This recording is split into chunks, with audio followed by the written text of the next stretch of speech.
भीतावरीं कर्मभूभृतां ज्ञातारं विश्वतत्त्वानां वन्दे तद्गुणलब्धये वन्दे तद्गुणलब्धये तत्त्वार्थसूत्रकर्तारं गद्धपिच्छोपलक्षितं वन्दे गणीन्द्रसञ्जात मुमास्मामि मुनीश्वरम्।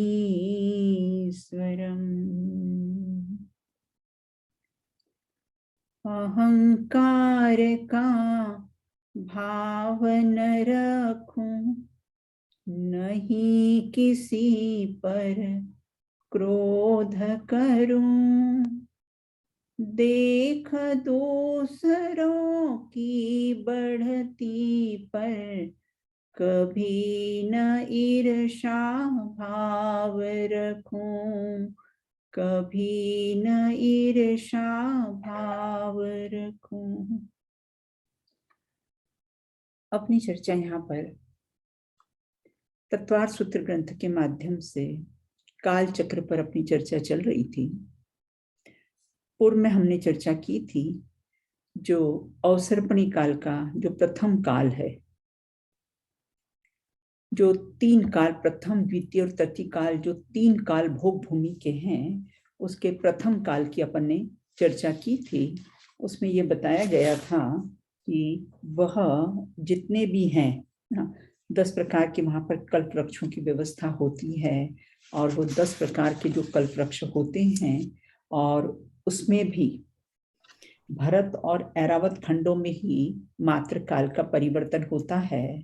उसके पश्चात ये देखा था हमने कि यह 4 कोड़ाकोड़ी सागर का होता है और यहाँ पर चारों ओर मृदुल सुगंध परिपूर्ण सुंदर छोटे छोटे घास के मैदान होते हैं, झील तालाब वापिकाएं, बहुत सुंदर स्वच्छ शीतल जल मिलता है और मगरमच्छ जलचर नदियों को स्वच्छ शीतल परिपूर्ण रखते हैं।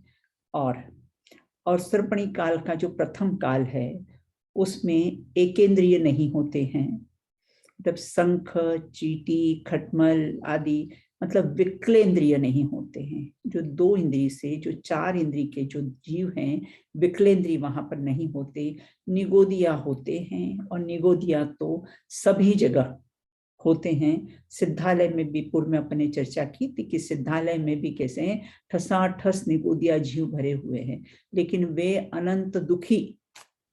और वहां पर सिद्धालय में सिद्ध परमेष्टि निरंतर अव्याबाद सुख का रसास्वादन करते हैं। और इस प्रकार से जो ये वनस्पति काय का वहाँ जो कल्प वृक्ष होते हैं वे वनस्पति काय के नहीं होते हैं, वे पृथ्वी काय के होते हैं। आपने तत्वार्थ सूत्र में पढ़ा होगा कि जो पृथ्वी 5 प्रकार के, सविता बेन 5 प्रकार के स्थावर होते हैं, 5 प्रकार के जो स्थावर होते हैं ना, वो प्रत्येक स्थावर के 4-4 भेद बताए हैं। जैसे पहला पृथ्वी काय है, तो पृथ्वी काय के भी 4 भेद बताए हैं, पृथ्वी जीव और पृथ्वी जीव और फिर पृथ्वी काय और फिर पृथ्वी कायिक।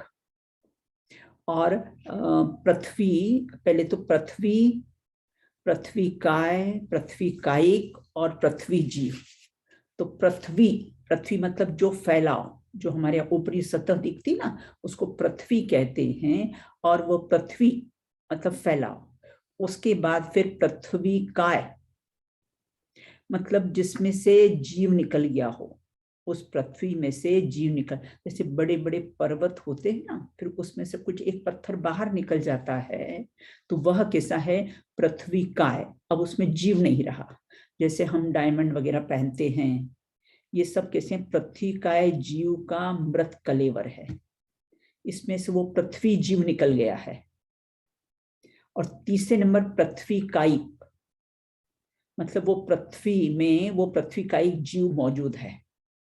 और चौथा है पृथ्वी जीव। पृथ्वी जीव अर्थात जो जीव अभी विग्रह गति में है।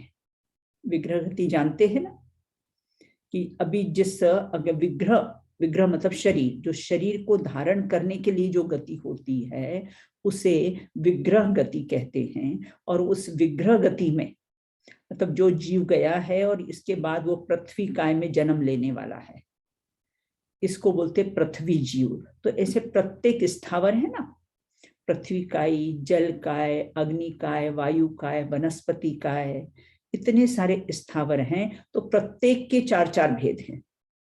अभी अपन ने तो मात्र पृथ्वी के देखे ना, पृथ्वी काय जीव के अपन ने 4 भेद देखे। कि प्रश्न क्यों उपस्थित हुआ कि सबको ऐसा लगता है कि भोग भूमि में वनस्पति काय के तो नहीं होते हैं, कल्प वृक्ष वनस्पति काय के नहीं, तो अगर पृथ्वी काय के भी होते हैं तो क्या जीव सहित होते होंगे? तो यहाँ कहते हैं कि वो पृथ्वी कायिक जीव के भी कैसे स्थावर में पृथ्वी काय के भी 4 भेद बता दिए हैं। पृथ्वी, पृथ्वी काय, पृथ्वी कायिक और पृथ्वी जीव। तो जो जीव जंतु रहित होता है, ऐसा पृथ्वी काय जो जीव जंतु रहित होता है, वैसे उनके वहां पर पृथ्वी काय के कल्प वृक्ष पाए जाते हैं। उसके बाद हमने ये चर्चा की थी इतनी, हमने इनके प्रथम काल में उनकी आहार, उनकी शरीर की ऊंचाई, और माता पिता बालक का मुख नहीं देखते, माता और बालक माता का मुंह नहीं देखते हैं, और 3 दिन तक अस्थिर गमन करते हैं और अगले 3 दिनों में दौड़ने लग जाते हैं, इत्यादि में हमने पूर्व में चर्चा की थी। फिर ये प्रश्न उठता है कि जन्म लेने के 21 दिन बाद ही यौवन अवस्था को पूरी कर लेते हैं। प्रथम भोग भूमि में जो सुखमा अवसर्पणी की जो प्रथम भोग भूमि है, मैप है, मैप में आप देख लीजिएगा कि जो प्रथम भोग भूमि है उसमें 21 दिन में जो सम्यक दर्शन प्राप्त करने के योग्य हो जाता है। अब कहते सम्यक दर्शन की प्राप्ति के कारण क्या है, किस कारण से सम्यक दर्शन होता है? जो मोक्ष महल की प्रथम सीढ़ी या विज्ञान चरिता, जो मोक्ष महल की प्रथम सीढ़ी है, ऐसा सम्यक दर्शन है। छडाला में लिखा है ऐसा सम्यक दर्शन प्राप्ति के कारणों की चर्चा की है कि किस कारण से सम्यक दर्शन प्राप्त होता है। तो सबसे पहले तो बताया जाति स्मरण ज्ञान। भोग भूमि में कोई जीव हो वहां भी सम्यक दृष्टि होते हैं, तो वहां जीव कैसे सम्यक दर्शन प्राप्त करता होगा? वहां तो कैसे हैं, अपने गुरु होते ही नहीं है, तो वहां पर कैसे सम्यक दर्शन प्राप्त? देशना तो कुछ मिलती नहीं है, तो कैसे जीव सम्यक दर्शन प्राप्त करता होगा? तो वहां सम्यक दर्शन की प्राप्ति के कारण बताएं कि किस कारण से वह सम्यक दर्शन प्राप्त करता है। तो सबसे पहले जाति स्मरण ज्ञान। पूर्व में कहीं देशना सुनी थी ना, पूर्व में सुनी थी, उसके कारण ना वो पूर्व की देशना को स्मरण करके यह जो सम्यक दर्शन प्राप्त कर लेता है। इसलिए अपन जो जिनवाणी सुनते हैं, जिनवाणी पढ़ते हैं, तो ये व्यर्थ नहीं जाती है। ये पूर्व में देखो देशना सुनी थी ना, और पूर्व में देशना सुनी है और उसको स्मरण करके जो सम्यक दर्शन प्राप्त कर लेता है। नरकों में भी जीव पूर्व की देशना जो सुनी हो ना, उसको स्मरण करके जाति स्मरण ज्ञान से वहां पर वह जीव सम्यक दर्शन प्राप्त कर लेता है। अपने यहाँ तो बताया था ना, भाई राजा श्रेयांस ने अभी अपने मनाया ना आहार दान, अक्षय तृतीया पर्व, आहार दान की परंपरा। पूर्व में आहार दान दिया था, उसका स्मरण करके उनको स्मरण आ गया कि आहार देने की विधि इस प्रकार से होती है, तो परंपरा आगे चल पड़ी। तो यहाँ ये कहते हैं एक पहला कारण जाति स्मरण ज्ञान। इसलिए जिनवाणी सुनना, जिनवाणी पढ़ना, ये कभी भी कैसी है, व्यर्थ नहीं जाती है। दूसरा कारण इन्होंने बताया है देवों के द्वारा प्रतिबोध। देव लोग जाकर, जैसे अपने यहाँ पर देव लोग जाकर संबोधन करते ना, सीता के जीव ने रावण नरक में है वहां जाके संबोधन किया था ना, तो ऐसा देव लोग जाके भी संबोधन करते हैं, वह भी सम्यक दर्शन में एक निमित्त कारण है। और तीसरा चारण रिद्धिधारी मुनिराज का सदुपदेश सुना हो, जैसे सिंह ने सुना था ना, सिंह ने चारण रिद्धिधारी मुनिराज का उपदेश सुना और तुरंत आंख में से अश्रुपात होने लगे, मानो सारा मिथ्यात्व गल गया हो उनका, और सम्यक दर्शन प्राप्त कर लिया। इसे 3 कारण बताए हैं, वैसे तो और भी बहुत से अनेक कारण हैं। तत्वार श्रद्धानम सम्यक दर्शनम, तत्वार सूत्र में तत्वों के श्रद्धान से भी सम्यक दर्शन होता है। वो तो एक कार्य होने में अनेक कारण होते हैं। तो इस प्रकार से अपन ने यहाँ पर जो अवसर्पणी का जो पहला काल है, जो सुषमा सुषमा काल है, उसकी चर्चा हमने की थी। अब अपन आज चर्चा करेंगे यहाँ पर अवसर्पणी का जो दूसरा काल है, जो सुषमा, सुषमा कहो कि सुखमा कहो, एक ही बात है। तो अवसर्पणी का जो दूसरा काल है, जो सुषमा काल है, अब यहाँ ये कहते हैं कि यह काल मध्यम भोग भूमि का काल कहलाता है। उत्तम भोग भूमि तो हमने देखी ना, आप अपने सामने कैसे हैं, मैप देख रहे हैं यहाँ पर, और 2.5 अपना इसका मैप भी अगर सामने हो तो कर लीजिए। अपना पहला 2.5 द्वीप का दिया था एक, और जम्बू द्वीप का जो मैप है ना, तो जम्बू द्वीप के मैप में कैसा है ये बताया गया है कि यह काल मध्यम भोग भूमि का कहलाता है। इस काल में भरत और ऐरावत, जो जम्बू द्वीप का मैप है ना, उसमें भरत और ऐरावत, उसमें हरि क्षेत्र और रम्यक क्षेत्र नाम की शाश्वत भोग भूमियों के समान ही हैं। और इसमें देखिए आपके सामने मैप आया है, और इसमें आप देख रहे हैं कि यह नीचे तो कैसा है, भरत क्षेत्र है, उसके बाद फिर कैसा है, हरि क्षेत्र, दक्षिण में हरि क्षेत्र है, और ऊपर ऊपर कैसा है, रम्यक क्षेत्र है। इसमें ये मध्यम भोग भूमियां हैं। उत्तम भोग भूमि तो हमने देखी थी, ये विधेय क्षेत्र में जो बीच आपको 32 विधेय दिख रहे हैं ना, येलो कलर की लाइन में, जहाँ सीतोदा नदी और सीता नदी लिखी है ना, वो 32 विधेय हैं। उसमें देवकुरु और उत्तर कुरु जो पिंक कलर के गजदन के आकार के हैं, वो तो कैसे उत्तम भोग भूमि है। और कैसे जब अवसर्पणी का जो दूसरा काल आता है, जो सुषमा काल है, उसमें यहाँ पर मध्यम भोग भूमि होती है। हरि क्षेत्र और रम्यक क्षेत्र ये शाश्वत भोग भूमि के समान होती है। को बहुत भी भोग भोगने को मिले, भोग भूमि में ऐसा नहीं कि हमने भोग नहीं भोगे हैं, तो अनंत बार हम भोग भूमि में हमने जन्म लिया है, क्योंकि अनादि के है ना हम। लेकिन फिर भी बहुमूल्य जगत का वैभव यह क्या हमको सुखी बना सकता, अरे पूर्णता पाने में इसकी क्या है आवश्यकता।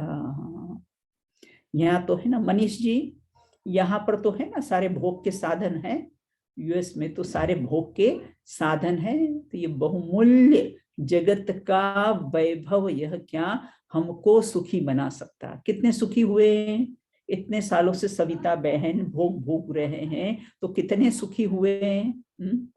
यहाँ तो सब भोग की सब सुविधा है ना, तो कितने सुखी हुए।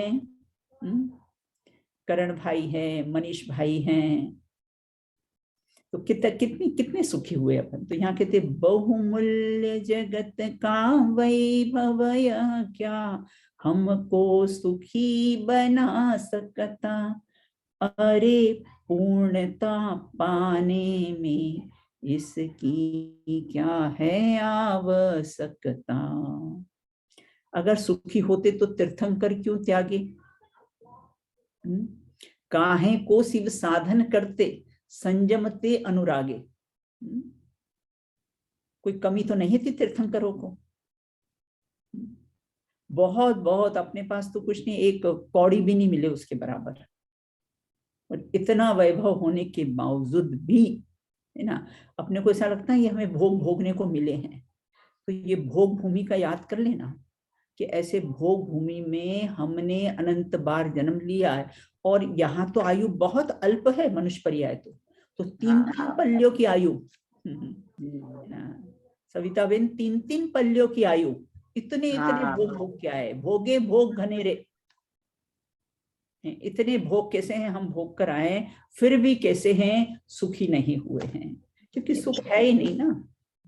इन भोगों में सुख है ही नहीं। तीन तीर्थंकर चक्रवर्ती कामदेव ने तीर्थंकर, हाँ बताओ बताओ, वो तीन भी तीन छोड़कर पदवी चला के, गया, हाँ तीन तीन सब पद, छोड़कर चले गए। हाँ तीन तीन पदवी के धारी। हाँ फिर भी है ना, जब अरिसे आईने में अपना रूप देखने गए, हाँ तो दो रूप दिख शांतिनाथ गए। भगवान हाँ दो रूप दिख गए उनको। ठीक है। यहाँ तो सब सारी जन्मोत्सव की तैयारी हो रही थी, हाँ 75,000वां वर्ष उनका जन्मोत्सव मनाया जा रहा था। बराबर। सारी नगरी बिल्कुल सजाई गई, सब राजा लोग भेंट ले लेके अपने नगरों से रवाना हो गए। हाँ और ये कैसे हैं, तीर्थंकर जब काश में देखने लग गए श्रृंगार सहित, तब देखा, तब दो रूप दिखे, एक मुनि दीक्षा का और एक वर्तमान का रूप। हाँ वर्तमान काल। हाँ तुरंत वैराग्य आ गया, आ गया। और वैराग्य आने के बाद तुरंत आदेश दिया कि बंद करो ये जन्मोत्सव। और ये तो दीक्षा की तैयारी कर ली इन्होंने, तो बराबर। वही दीक्षा धारण कर ली। तो कहने का तात्पर्य यह है कि कैसे इन विषय भोगों में, सुख निभोग भूमि में इतने सुख भोगे हैं, फिर भी किंचित मात्र भी कैसा है, सुख नहीं है। तो इस प्रकार से फिर अब अपनी चर्चा यहाँ पर ना हरि क्षेत्र और रम्य क्षेत्र, जो किसी मध्यम भोग भूमि है, उस पर अपन ने चर्चा प्रारंभ की है। अवसर्पणी का दूसरा काल, अवसर्पणी के कालों का क्रम कुछ अलग होता है, और उत्सर्पणी के जो काल होते हैं उनका कैसा क्रम थोड़ा अलग होता है। अब आगे जब उत्सर्पणी की हम चर्चा करेंगे तब उसकी विस्तार में चर्चा लेंगे। और यह सुषमा काल, 3 कोड़ा-कोड़ी सागर का, सुषमा काल, 4 कोड़ा-कोड़ी सागर का घटता हुआ काल है ना। हाँ अवसर्पणी तो ये घटता हुआ काल है ये। तो 3 कोड़ा-कोड़ी सागर प्रमाण सुषमा नामक इस दूसरे काल में मनुष्यों की शरीर की ऊंचाई 2 कोस, वहां पर 3 कोस, यहाँ पर कैसी है 2 कोस, और आयु कैसी, वहां 3 पल्ले की और यहाँ 2 पल्ले की। पल्ले का माप बताया था ना अपने, मतलब कितना भोग भोगने का काल कितना है, और इतना भोग भोग कर हम आए हैं भोग भोग। तो 2 पल्ले की, शरीर कैसा सुंदर, पूर्ण चंद्रमा के समान सदस्य सुंदर, और पृष्ठ भाग में 128 हड्डियां, अपने जो मैप दिया है ना काल चक्र का, उसमें बताया गया है कि पृष्ठ भाग में कैसे हैं 128 हड्डियां होती है। स्त्रियां अप्सराओं के समान सुंदर होती है, पुरुष देवों के समान कैसे सुंदर होते हैं। अभी हमारे दिल्ली में आत्मा थिएटर्स के अध्यक्ष विमल चंद जी साहब थे, कोरोना में उनका देह परिवर्तन हो गया, अचानक हुआ। तो उनकी मिसेस, मतलब जो भाभी साहब थी, उनका नाम कुसुम जी हैं, तो बहुत विलाप करने लगी और बहुत मतलब ऐसा उनको बहुत दुख हुआ। तो मैंने उनको बोला कि भाभी साहब, और उन्होंने करीब 40 से 50 मंदिरों में मूल नायक मूर्ति विराजमान करता हमेशा वही रहे हैं, हमेशा मूल नायक मूर्ति, और हर कोई भी मंदिर हो उसमें 40-50 लाख तो देना ही देना है उनको।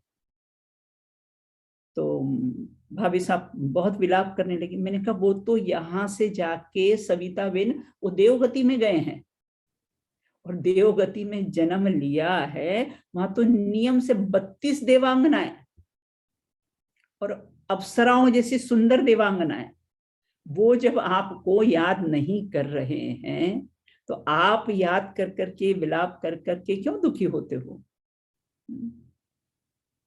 अपन तो राजूल के समान बनना, राजूल थी ना, अभी ऋचा सुना रही थी ना स्टोरी, राजूल के समान। जब नेमिनाथ भगवान उसको छोड़कर जाने लगे, नेमिनाथ राजकुमार जब छोड़कर जाने लगे, तब राजूल ने क्या संकल्प किया, अब तो पीछा नहीं छोड़ूंगी, अब तुम्हारे ही मार्ग पर चलूंगी, और आप जहां जाओगे ना तो तुम्हारे बगल में नहीं, तुम्हारे अंदर बैठूंगी। एक में एक राजे, फिर आप मुझे कैसे छोड़ के जाओगे? फिर तो आप मुझे छोड़कर नहीं जा सकते हो, यहां तो आप मुझे छोड़कर चले गए हो। इस प्रकार ज्ञानी धर्मात्माओं की प्रवृत्ति कैसी होती है? तो ऐसे अप्सराओं समान सुंदर स्त्रियां होती है वहां पर, और मनुष्य समचतुर संस्थान, जो अंतिम शरीर होता है ना मनुष्यों का, जो मोक्षगामी होते हैं, जो चरम शरीरी होता है जिनका, वो कैसे होते हैं? समचतुर संस्थान होता है उनका, और उनके समान कोई दूसरे मतलब परमाणु होते ही नहीं है पृथ्वी पर। जिस तीर्थंकर का शरीर जिन परमाणुओं से बनता है ना, वो परमाणु पृथ्वी पर सिर्फ उतने ही रहते हैं, और उससे वो तीर्थंकर का शरीर बन जाता है, और बस उसके बाद वो दूसरे कोई परमाणु वहां शरीर अपने पृथ्वी पर होते ही नहीं है। तो ऐसे समचतुर संस्थान वहां पर कैसा शरीर होता है? 2 दिन के बाद तीसरे दिन बहेड़ा बराबर आहार, बोर से बेर बड़ा है, बोर से थोड़ा बड़ा होता है, तो बहेड़ा बराबर कैसा है? आहार होता है, और आहार भी कैसा? अमृतमय आहार होता है। ऐसा नहीं कि सविता बहन अपने यहाँ जैसे 3-3 टाइम खाओ, फिर 2 टाइम बनाओ, 3 टाइम खाओ, बिल्कुल नहीं है ना। 3 दिन बाद, 2 दिन बाद बहेड़े भरा इतने अल्प आहारी, जन्म के उपरांत युवा होने तक उत्तम भोग भूमि में 3-3 दिन के अंतराल से 7 चरणों में बताया गया है। वही क्रम यहाँ पर भोग भूमि में भी 5-5 दिन में विकास का क्रम होता है। अर्थात बालक सैया पर सोते हुए अपना अंगूठा चूसता है, स्वयं ही बड़ा होते हैं, क्योंकि माता पिता तो होते नहीं हैं भोग भूमि में, स्वयं ही बड़े होते हैं, अंगूठा चूसते हैं, बैठते हैं, धीरे धीरे गमन करते हैं, जैसे अपने यहाँ बेबी वॉकर से गमन किया जाता है ना, ऐसे स्थिर गमन, और फिर कला के गुणों में निपुण हो जाते हैं, फिर तरुण अवस्था प्राप्त होती है, और फिर जन्म के 35 दिन बाद सम्यक दर्शन प्राप्त करने के योग्य हो जाते हैं। भोग भूमि संबंधी उत्तम भोग भूमि, बाकी सब व्यवस्था इनकी उत्तम भोग भूमि के समान ही होती है, और आयु शरीर का हास धीरे धीरे होता है। अब 3 कोड़ा कोड़ी सागर व्यतीत होने पर फिर कैसा होता है? ये काल समाप्त हो जाता है। ये अवसर्पणी का दूसरा काल था, जिसका नाम सुषमा, सुषमा कहो कि सुखमा कहो, एक ही बात है। अब अवसर्पणी का तीसरा काल, मैप में आपने देखा होगा कि अवसर्पणी का कैसा है? तीसरा काल है।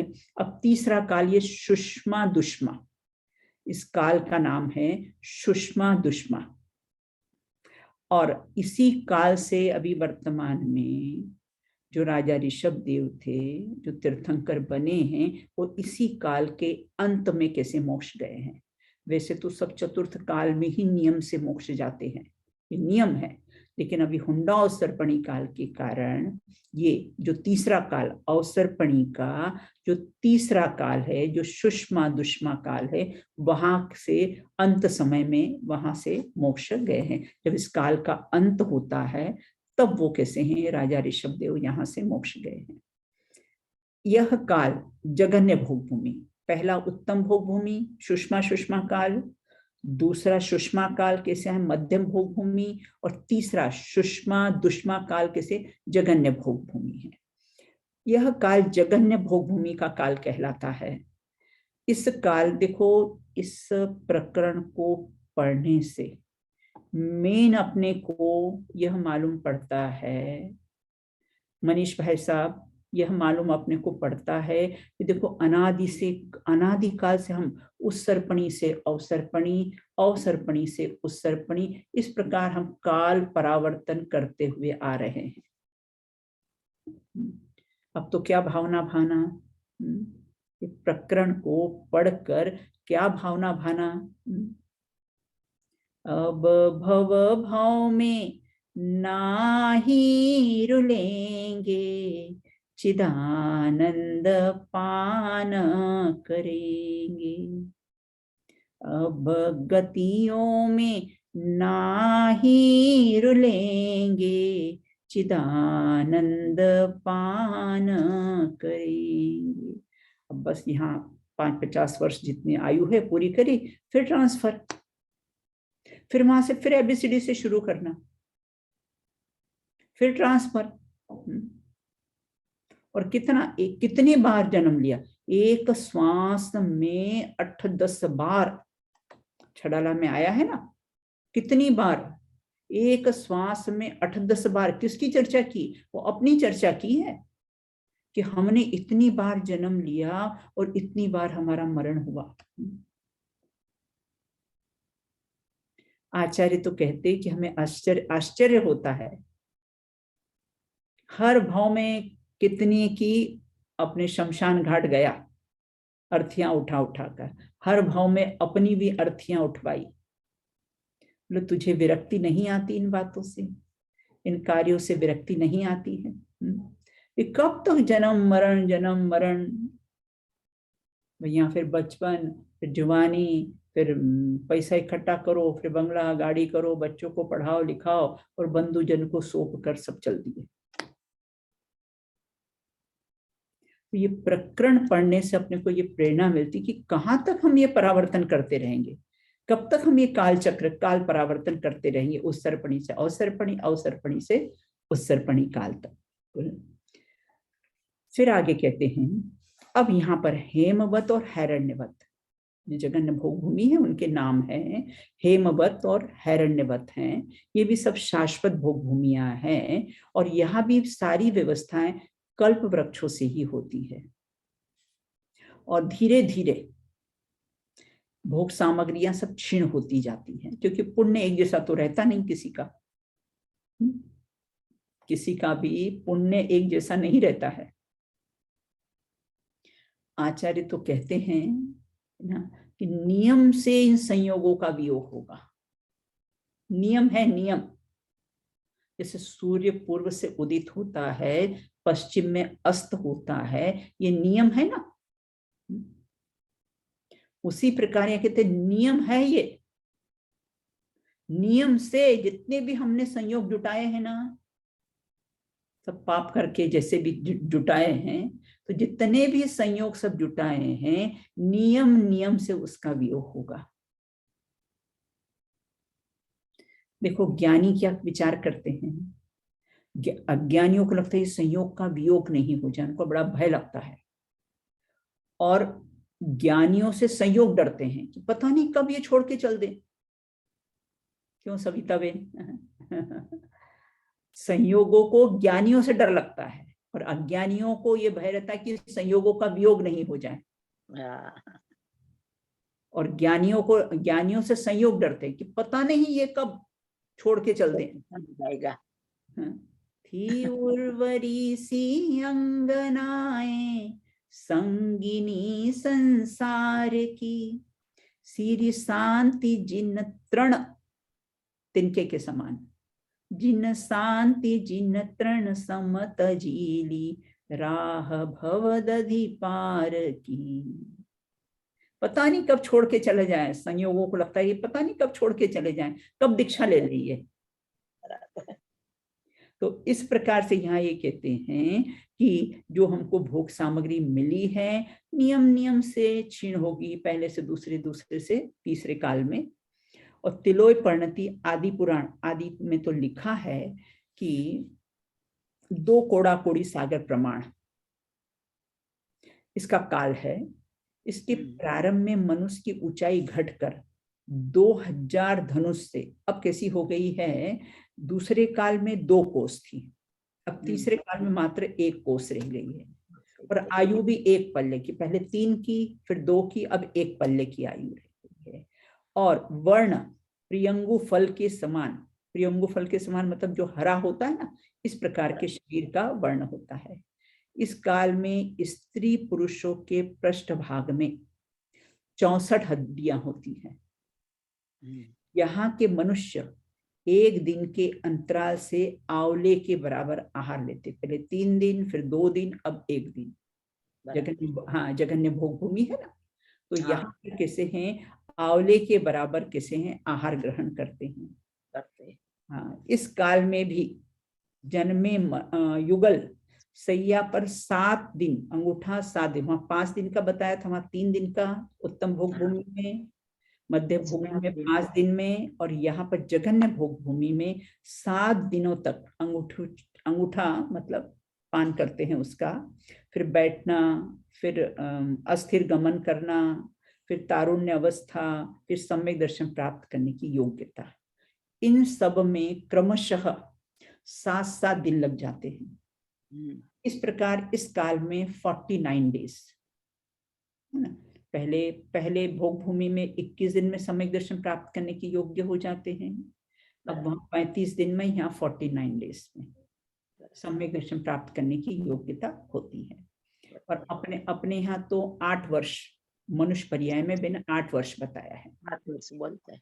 हाँ, हाँ, 8 वर्ष में कैसा है, सम्यक दर्शन प्राप्त करने के योग्य हो जाता है। और वहां पर भोग भूमि में मात्र 49 डेज, जन्म लेने के बाद 49 डेज में ही यह कैसा है, यह सम्यक दर्शन प्राप्त करने की इसमें योग्यता हो जाती है। यहाँ सभी जीव पुण्य प्रमाण कल्प वृक्षों की अनुकूलता की प्राप्ति होने के कारण वहां कोई चोरी नहीं होती है। मैंने यहाँ ऋचा को भी पूछा था कि यहाँ चोरी वगैरह होती है कि नहीं, बोले हाँ मम्मी यहाँ तो होती है। यहाँ कहते भोग भूमि में बोले यहाँ तो चोरियां होती, मैं कहीं यहाँ भी चोरियां होती है, बोले हाँ यहाँ भी हो जाती चोरियां। और यहाँ ये कहते हैं वहां पर कोई चोर नहीं, किसी से कोई दुश्मनी नहीं, प्रेम भाव हो सब जीवों में, गुणी जनों में हर्ष प्रभु, किसी के प्रति कैसा है, कोई दुश्मनी का भाव नहीं होता है। और किसी कोई बाढ़ नहीं, कोई भूकंप नहीं, कोई अतिवृष्टि नहीं, कोई अनावृष्टि नहीं, कोई प्रचंड आयु नहीं चलती है, प्रचंड वायु नहीं चलती है। इस प्रकार प्राकृतिक वातावरण भी बहुत ही कैसा है, मनोरम रहता है वहां का। इस प्रकार से कैसे हैं 3 काल है। और पहला, दूसरा और तीसरे काल में शरीर कैसा होता है, व्रज वृषभ नाराज सहनन शरीर होता है। चौथे काल में 6 सहनन होते हैं, लेकिन पहले, दूसरे और तीसरे काल में नियम से व्रज वृषभ नाराज सहनन शरीर, नाम तो सब लोगों ने सुना ही होगा, हनुमान जी का था ना। हनुमान जी का शरीर कैसा था, व्रज वृषभ नाराज सहनन शरीर था उनका। ये शरीर के धारी जिससे टकराएंगे वो चूर चूर हो जाएंगे और उनको खरोच तक नहीं आएगी। ऐसा पहला, दूसरा और तीसरे काल में ये व्रज वृषभ नाराज सहनन शरीर होता है। और शारीरिक बल इतना 9000 हाथियों के समान इनका बल होता है, इतना। और सब इन किसके कारण, भोग भूमि में जन्म होने के आश्रय के कारण कौन से, किस कारण से भोग भूमि में जन्म होता है, बोले सुपात्र को दान देने से। सुपात्र को दान देने से सुभोग भूमि में जन्म होता है, और कुपात्र को दान देने से कुभोग भूमि में जन्म होता है। जो लवण समुद्र के 96 अंतर्द्वीपज हैं, वहां पर कुभोग भूमि है, और वहां पर कुपात्र को दान देने से वहां पर जन्म होता है। तो यहाँ ये कहते हैं कि इस प्रकार से, जिस प्रकार मनुष्य के युगल कल्पवृक्ष संबंधी आहारों से संतुष्ट होकर प्रेम पूर्वक क्रीड़ा करते हैं, मनुष्य भी कैसे सब प्रेम पूर्वक रहते हैं, उसी प्रकार से अब हमको भी कैसा रहना चाहिए। जिनवाणी पढ़ के हमें क्या प्रेरणा मिलती है, हमें भी कैसे प्रेम भाव सब जीवों में, और किससे राग करे और किससे द्वेष करे। देव बोले ना, सबको भगवान समान देखे, सब भगवान आत्मा है, बिल्कुल। क्यों पर्याय दृष्टि से देखते हो, बिल्कुल सबको द्रव्य दृष्टि से देखो, बिल्कुल।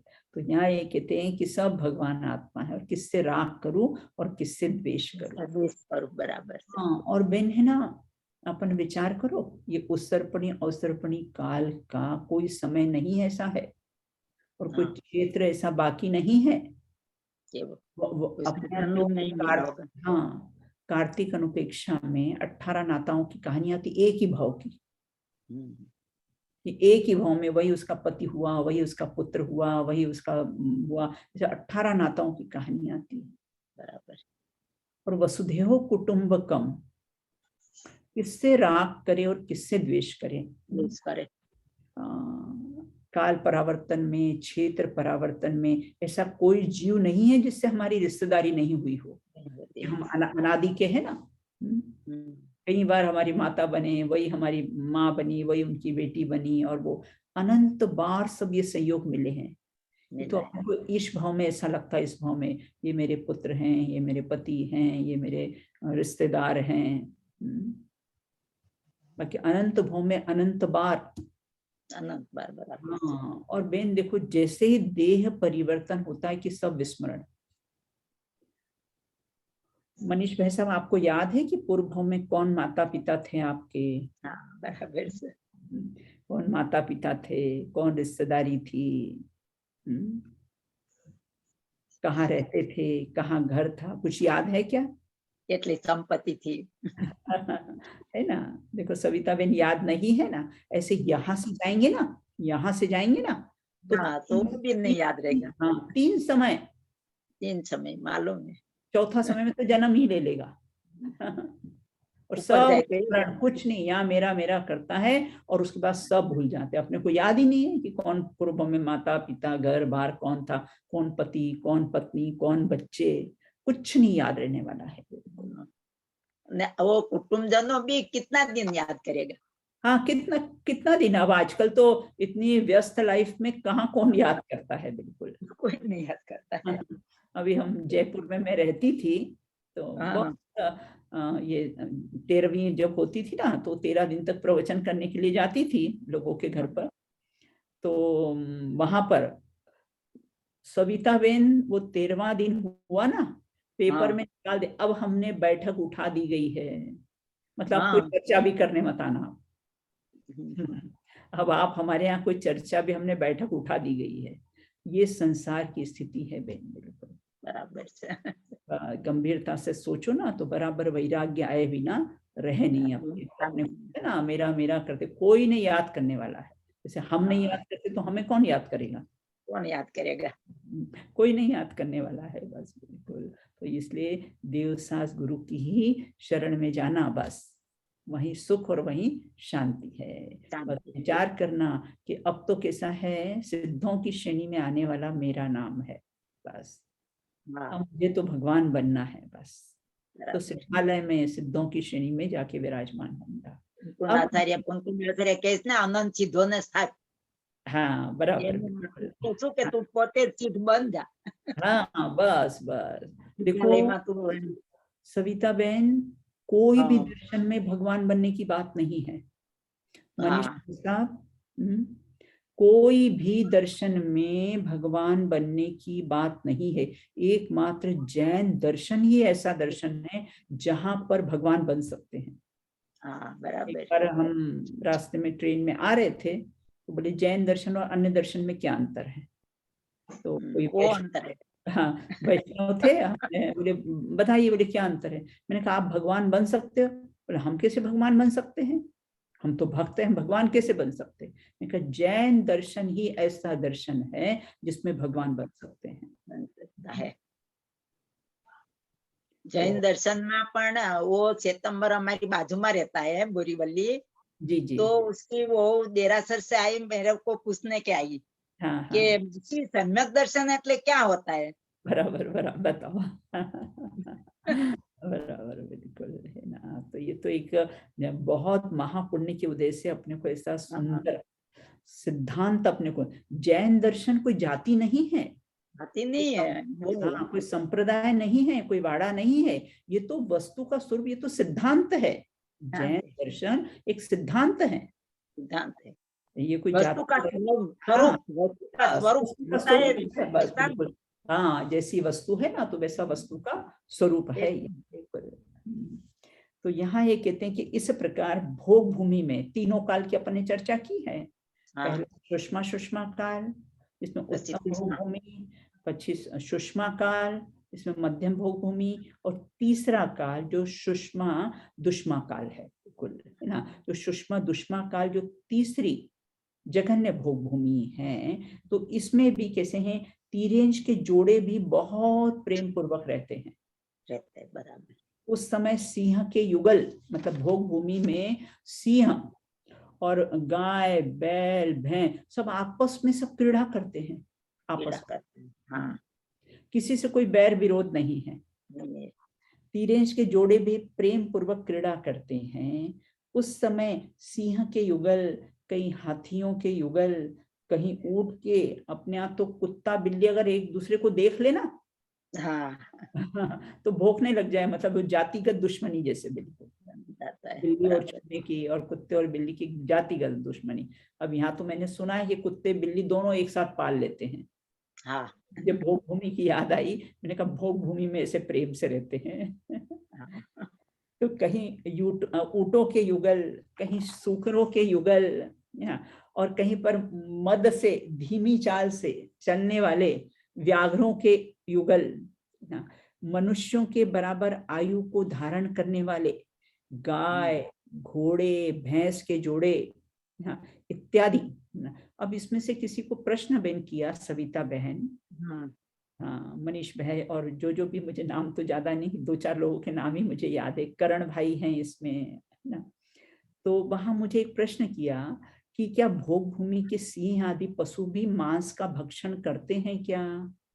हाँ, प्रश्न वहां होता है, बराबर है। हाँ, तो किसी ने प्रश्न किया था। तो यहाँ ये कहते हैं कि वहां पर मांस का भक्षण नहीं होता, सिंह आदि भी होते हैं, वो कैसे मांस का भक्षण नहीं करते हैं। और घोड़े भैंस जोड़े इच्छा अनुसार कैसे हैं, अत्यधिक क्रीड़ा करते हैं। और भूमिचर सिंह बाघ मांसाहारी नहीं होते हैं, वे भी जो कल्प वृक्ष में जो फल फूल इत्यादि जो मिलते हैं, अंकुर इत्यादि, उसी का भोजन करते हैं। बराबर। और वहां की घास भी मीठी होती है, बोलो स्वाद में। बराबर। वहां के जितने भी अपने तिरेज गति के जीव हैं, वे मांस का भक्षण नहीं करते हैं, बिल्कुल। अब अपन विचार करो कि वह कैसे हैं। इसलिए देखो, मांस का जहां भक्षण होते हैं ना, वहां पर प्राणी क्रूर होता है। हाँ और जहां पर मांस का भक्षण है नहीं है ना, भोग भूमि में हाँ, मांस का नहीं भक्षण नहीं करते, इससे सब नहीं प्रेम से रहते हैं। अपने यहाँ तो कहावत है ना, जैसे पीवे पानी वैसी होए वाणी, वाणी। जैसा खावे अन्न वैसा होवे मन। तो ऐसा खाते ही नहीं अन्न, मांस भक्षण इत्यादि नहीं करते हैं, तो कैसे परिणाम भी कैसे हैं, क्रूर होते नहीं हैं। और मनुष्य के समान तिरेंश भी अपनी योग्यता से फल कंद तृण इत्यादि अंकुरित लेते हैं। अब भोग भूमि में जीव स्त्री पुरुष को किस नाम से पुकारते हैं? अब आजकल तो सब नाम से ही लेते हैं, स्त्री हाँ पुरुष में एक दूसरे को नाम से ही पुकारते हैं। बोले पुकारते भोग भूमि में स्त्री पुरुष किस नाम से पुकारते हैं? तो कहते भोग भूमि में पुरुष स्त्री को आर्या कहकर और स्त्री पुरुष को आर्य कहकर पुकारती है। आर्या और आर्य भोग भूमि के स्त्री पुरुषों के साधारण नाम है। बराबर। उस समय सबकी एक ही उत्तम जाति होती, जाति भी एक पंचेंद्रिय है। अपने यहाँ पर तो ये खंडेलवाल अग्रवाल ये वो जो भी है ना, वहां पर हाँ एक जाति में, जैन धर्म में भी एक ही जातियां जो बताई है ना, 5 प्रकार हाँ एक केंद्र से पंचेंद्रिय, वही जातियां बताई है। तो यहाँ पर कहते हैं कि इस प्रकार से आर्य भोग भूमि के स्त्री पुरुषों के साधारण नाम है। आप में तो डिकरा डिकरी कहते हैं, गुजरातियों में तो डिकरा डिकरी कहते हैं, नाम बुलाते हैं ना, डिकरा डिकरी नाम बुलाते हैं। वहां पर कैसे हैं, आर्या और आर्य, पुरुषों को आर्य कहा जाता है, स्त्रियों को आर्या नाम से पुकारा जाता है। उस समय सबकी एक ही उत्तम जाति कौन सी, पंचेंद्री। अपने पूर्व में भी चर्चा की थी ना कि विकलेंद्री वहां नहीं होते हैं। नहीं होते हैं। हाँ, 2 इंद्रिय से 4 इंद्रिय के जीव नहीं होते, असंगी होंगे नहीं। बराबर। हाँ, तो वहां पर कैसा है, एक ही उत्तम जाति होती है, दूसरा कोई वर्ण भी नहीं, ब्राह्मण आदि 4 वर्ण वहां नहीं होते हैं। नहीं होता। और नहीं असी मसी आदि सठ कर्म होते हैं। देखो आप जहाँ विधेय क्षेत्र, जहाँ पर तीर्थंकर विराजमान होते हैं ना सविता बेन, तो हाँ। वहां भी नियम है, वहां भी नियम है कि वहां भी जैन दर्शन के अलावा कोई दूसरा दर्शन नहीं होता है। मतलब तीर्थंकर का इतना पुण्य होता है कि वो तो ये हुंडा और सरपणी काल के कारण मारीची के जीव ने 363 मत चलाए हैं। हाँ। नहीं तो कैसे हैं, एक जैन धर्म ही चलता है। उस समय सबकी एक ही उत्तम जाति होती है, वहां ब्राह्मण आदि 4 वर्ण नहीं होते हैं, नहीं असी मसी आदि सठ कर्म होते हैं, क्योंकि सारे कल्प वृक्ष होते हैं, इसलिए नहीं होते हैं। बराबर। वहां न सेवक न स्वामी, यहाँ यूएस में भी नहीं होते, नौकर वगैरह कुछ होते ही नहीं, सब काम अपने हाथ से करो। तो न सेवक और करना स्वामी, बहुत अच्छा है।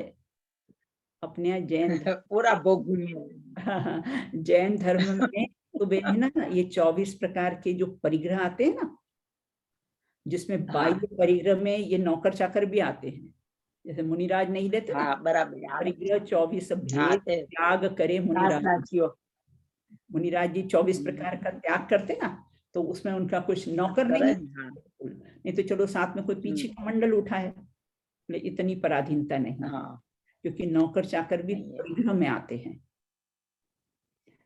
तो इस प्रकार से वहां न कोई सेवक होता है, न तो कैसा स्वामी होता है, न वेशधारी साधु होते हैं, क्योंकि संयम नहीं होता है ना भोग भूमि में।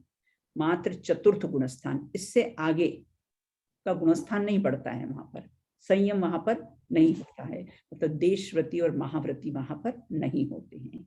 वहां के सब प्राणी विषयों में मध्यस्थ रहते हैं, वहां न तो कोई मित्र होता है और न ही कोई शत्रु होता है। वे सभी स्वभाव से बहुत मंद कषाई होते हैं, अल्प कषाई होते हैं, मंद कषाई होते हैं। देखो जब सम्यक दर्शन प्राप्त करते हैं ना बेन, तो उसमें भी एक शर्त है कि जब जब भी सम्यक प्राप्त होगा वो मंद कषाय में ही होगा। तीव्र कषाय में कभी सम्यक दर्शन प्राप्त नहीं होगा। वो सामायिक में ही होता है ना। हाँ, क्योंकि जब भी समता होती ही नहीं है। हाँ बराबर, वे समता भाव में ही होगा ना, मंद कषाय कषाय में होगा नहीं। देखो अगर तवे पर तो क्रोध आ गया। हाँ, तवे पर तवा जब गर्म हो ना, और अगर हम उसमें पानी की बूंद डालेंगे तो क्या होगा, जल जाएगी, नष्ट हो जाएगी।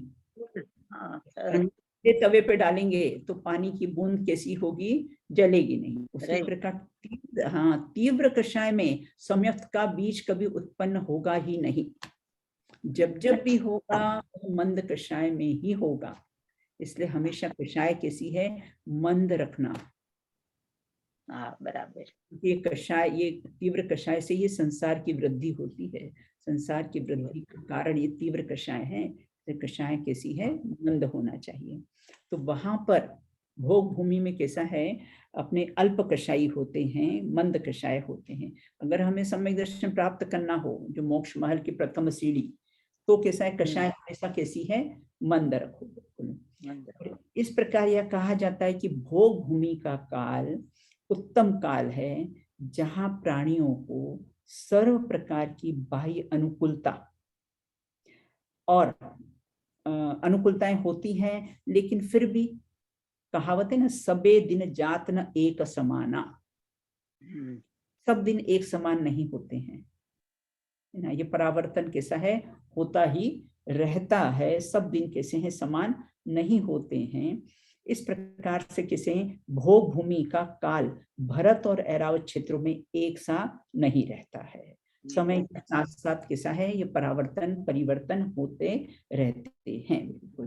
तो इस प्रकार से ये अपन ने जो प्रकरण पढ़ा है ना, ये प्रकरण पढ़ने से अपने को क्या प्रेरणा मिलती है, प्रकरण पढ़ने से अपने को ये प्रेरणा मिलती है कि हम ये भोगों में सुख बुद्धि नहीं है। ये 3 काल अपने पढ़े ना, हाँ भूमि के प्रथम द्वितीय तृतीय काल जो भोग भूमि के काल हैं, जहाँ भोगों की प्रधानता रहती है, पंचेंद्रिय विषय भोगों की प्रधानता रहती है, उसमें किंचित मात्र भी कैसा है, सुख नहीं है। बराबर। प्रतिदिन बोलना बहन, भगवान के दर्शन करते ना, यहाँ तो रोज हाँ दर्शन नहीं हो तो नहीं भाव हो दर्शन तो हम कर सकते हैं ना। करता है। जब दृष्टि पड़ी प्रभु जी तुम पर, मुझको स्वभाव का भान हुआ, सुख नहीं विषय विष भोगों में, तुमको लख यह सद ज्ञान हुआ। आपको देखकर मुझे यह सम्यक ज्ञान हुआ कि सुख नहीं विषय विष भोगों में। अगर सुख होता तो आपने क्यों त्यागे, आप तो चक्रवर्ती थे, तीर्थंकर थे हाँ ना, आपने ये संसार को क्यों त्यागा। क्या त्याग। हाँ, तो इसलिए कैसा है, ये सिद्ध होता है कि कैसा है, इन विषय भोगों में सुख नहीं है। जिन संयोगों में हम अभिमान करते हैं ना, वो हाँ अभिमान करने लायक नहीं है, बिल्कुल आज है और कल नहीं है। अरब खरब की संपदा, इंद्र सरी का भोग, कांख बीट सम गिनत है, सम्यक दृष्टि लोग। लोग कौवे की बीट, ज्ञानी धर्मात्मा इन विषय भोग की सामग्री को कैसा है, कौवे की बीट के समान जानते क्या हैं। इस कुछ काम प्रकार, नहीं आती है। इस प्रकार भक्ति से जब, विष्ठा कुछ काम नहीं आती है। हाँ क्या कह रहे हो बहन, बाकी विष्ठा होती है वो कुछ काम के नहीं है। कुछ काम की नहीं है, अपना गाय भैंस की तो काम की भी हो जाती है बिल्कुल, लेकिन उसकी कोई काम की नहीं। इस नहीं। प्रकार से जैसे नाक को छिनकते हैं ना, नाक की छिनक के समान सारी संपदा को छोड़ के चल देते हैं। छोड़ के चल जाते हैं। किंचित मात्र भी इसमें सुख नहीं है। इस प्रकार से चर्चा की है। किसी को कोई प्रश्न हो तो प्रश्न पूछ सकते हैं, 5 मिनट का अपने पास समय है। आप बोला ने कि त्रिजा काल में चार ब्राह्मण के वो चार जाति नहीं होती है। हाँ तो हाँ ऋषभनाथ भगवान तो त्रिजा काल में हुआ ने। हाँ, तीसरे काल में तो हुआ। अच्छी मर्ची खुशी तो ऋषभनाथ भगवान ने बताया। हाँ बराबर, ये बेन है ना, हुंडा अवसर्पणी काल है ना, हाँ ये हाँ हुंडा अवसर इसके काल ऐसा हुआ, नहीं तो हाँ तीनों कालों में नहीं होता है ये। नहीं होता है ने।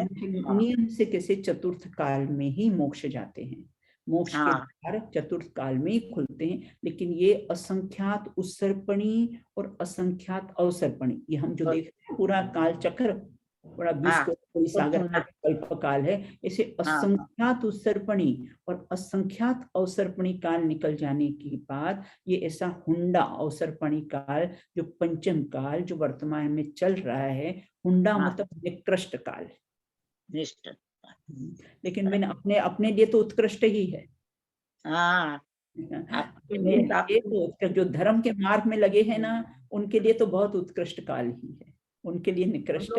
हम लोग तो खेडूत पटेल।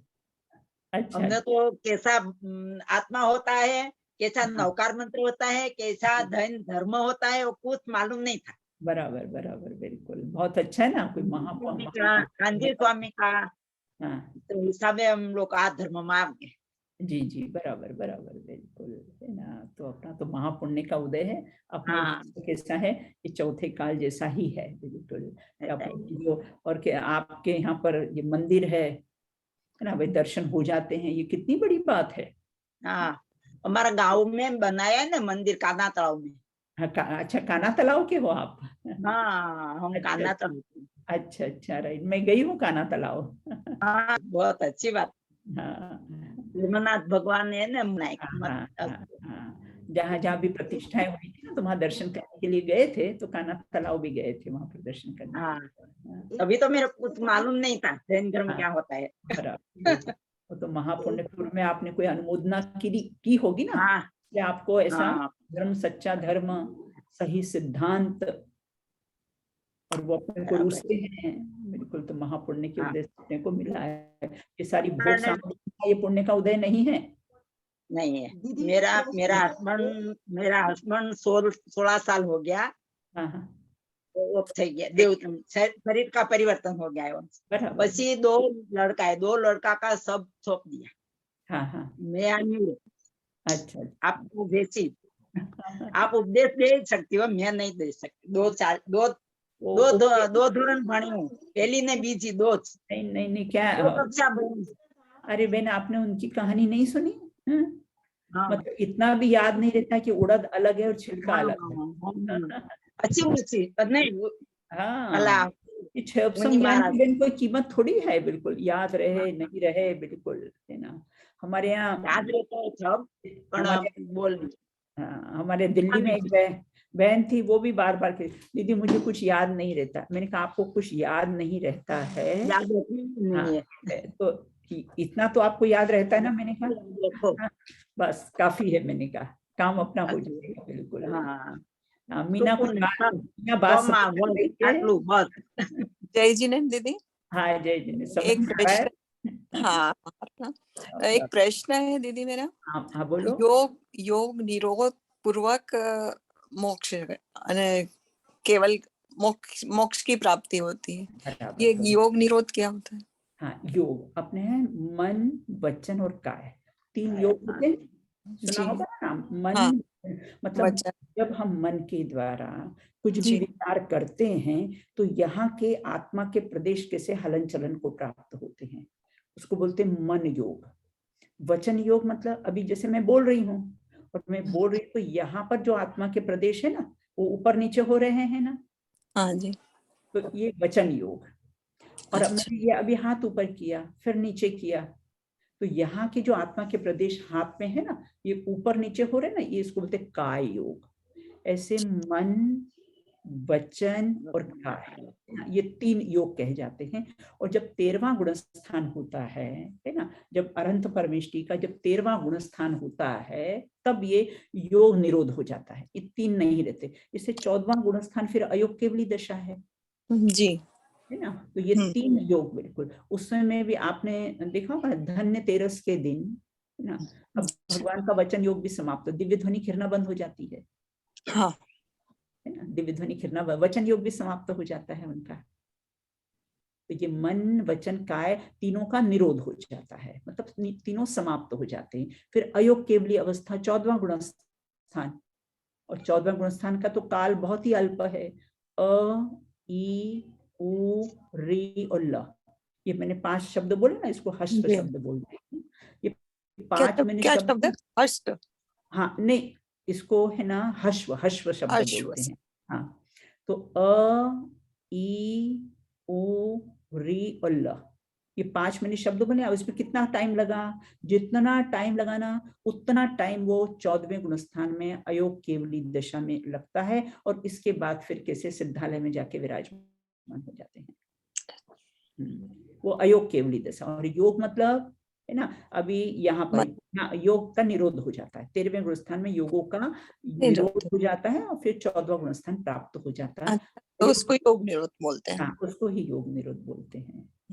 वो महापुराण में आ रहा है ना, 24 पुराण में। हाँ बराबर, उसमें हाँ बराबर। हाँ, और कोई प्रश्न है किसी को? प्रश्न था कि हुंडा सर्पणी काल में आपने बताया कि अन्य धर्म भी होते हैं, तो कि बाकी काल जब रहता है हुंडा सर्पणी काल को छोड़ दें और बाकी जब काल रहते हैं तो बाकी सभी कालों में जैन धर्म ही परवतता है। जैसे छठे काल में तो परवतेगा ही नहीं, पर पहले से लेके 5वें काल तक क्या जैन धर्म ही परवतता है? हाँ, अभी मैंने हुंडा और जहाँ तीर्थंकर रहते हैं ना, जैसे अभी पंचम काल है, यहाँ पर तीर्थंकर नहीं है, तीर्थंकर भी रहे ना, तो यहाँ ये अन्य काल भी, यहाँ अन्य धर्म भी रहेंगे। जैसे विदेह क्षेत्र है, वहाँ चौथा काल है, वहाँ तीर्थंकर रहते हैं, वहाँ दूसरा कोई धर्म होता ही नहीं। आपने ये नहीं, आपने अजंता एलोरा कभी गए हैं आप? इंडिया? जी गए ना, गए हैं अजंता एलोरा गए हैं कभी? वहाँ अजंता एलोरा की जो 16वें नंबर की गुफा है, उसमें अपने जैन मूर्ति बनी हुई है। अभी तो सब थोड़ा सा खंडित जैसी हो गई है, मतलब आज से 1600 वर्ष पहले की बात मैं आपको बता रही हूँ। और वहां पर बेन है ना, सब अपना मतलब पूरी दीवारों में से पेंटिंग बनी हुई है। तो एक तो छत पे पेंटिंग बनी पूरी समोशरण की, ये सब प्राचीनता से सब सिद्ध होता है कि कौन सा धर्म था पहले।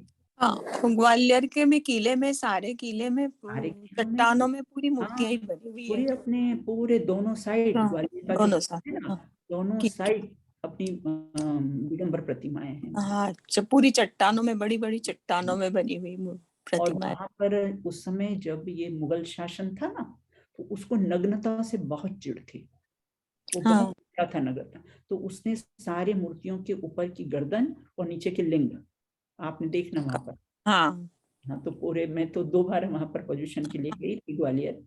तो हाँ, वहां पर गर्दन और लिंग, और देखो इतनी मूर्तियों को खंडित करना आसान है। लेकिन फिर भी कोने में एक प्रतिमा आपने देखी होगी, हाँ, है ना वहां पर। पूरी अखंडित प्रतिमा है वहां। हाँ, पर दीदी वहां पर अखंडित ही तो है, वो चट्टानों में तो अखंडित ही प्रतिमा है वो। नहीं नहीं, अब तो सब वो सब खंडित कर दी ना, आपने देखा होगा ना, जो अब गोपालचल की है, गोपालचल की जो प्रतिमा है, हाँ, हाँ, वो तो सब अब पर खंडित हो गया, मैं खंडित। वो मंगलायतन का वो था जब गई थी मैं, अच्छा अच्छा, नहीं वहां पर आप पंचकल्याण, मंगलायतन में पंचकल्याण का हुआ था ना, जब गई थी तब हम लोग ग्वालियर भी गए थे, गए तो हो। उस समय देखा था पूरी चट्टानों में। और चट्टानों की बनी हुई है, हाँ, दोनों साइड है मूर्तियां। हाँ, दोनों साइड। और लेकिन देखो मैं मतलब गई थी मैं, देखो सब इतनी खंडित करी मुगल शासकों ने, लेकिन फिर भी एक प्रतिमा पद्मासन ऊपर कोने में रखी हुई है, वो खंडित नहीं है। अच्छा, ध्यान उतना दिन। हाँ याद तो है। नागिर जी में बहुत सारी प्रतिमाएं खंडित है ना। हाँ, खंडित प्राचीन हो जाती है, मतलब हाँ, खंडित का देवगढ़ में तो पूरी बहुत है बुंदेलखंड के हाँ, लिए एक बहुत सोनकच्छ है। के पास में भी है दीदी, हाँ, गंधर्वगिरी है, अच्छा वहां पर इतनी प्रतिमाएं खंडित ही खंडित है। हाँ और बोले कि जो है जहां भी वो लोग मकान खोदते हैं, निकालते हैं, तो तो प्रतिमा ही निकलती है। हाँ, कारण कि पहले ये मुगलों का शासन था ना, वो हाँ, मंदिर तोड़ता था ना, तो इसलिए हाँ, सारी प्रतिमा को भूगर्भ में, और मीरा हाँ, निकलेगी भी कैसी, ऐसे उल्टी, सिर नीचे हाँ, और ऐसे नीचे निकलेगी, ताकि पर, उनका सिर कोई खोदने भी हाँ, आए ना, सिर को खुद नहीं दिखे। सिर नहीं फूटे। हाँ, तो तो ऐसे वो निकलती। हाँ, तो हाँ, अभी भी बोले जहां भी खोदते हम्म, खोदते हैं ना, वहां पर मूर्तियां ही निकलती है। ये अभी पूरी अभी गंधर्वगिरी में मूर्तियां ही मूर्तियां हैं। अभी भी कितनी जहां भी खुदाई होती है ना, हाँ, प्राचीन सब जैन धर्म की मूर्तियां ही निकलती हैं ज्यादातर। उधर भी अब निकली ना, अभी साउथ में भी निकली हाँ, ना। अभी भी मैंने भी सुना जे- था। हाँ, देखा था मैंने, वीडियो देखा था। हाँ हाँ हाँ, बराबर, बिल्कुल। तो इस प्रकार से चलिए, चलो ठीक जय है। जिनेन्द्र। जय जी दीदी, जय की जय हो। जय जिनेन्द्र।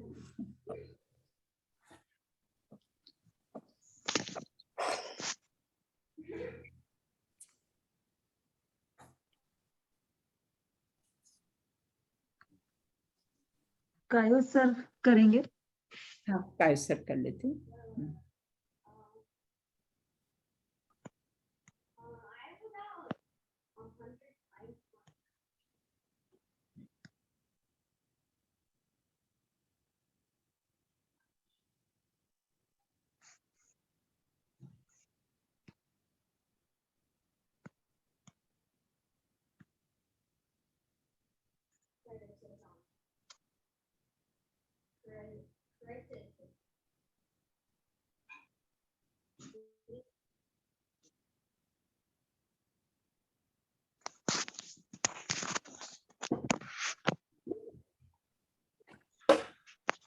जय जय ओ जिन्नानी माता की जय हो। हो। जय हो। जय जय जय। जय जय जय।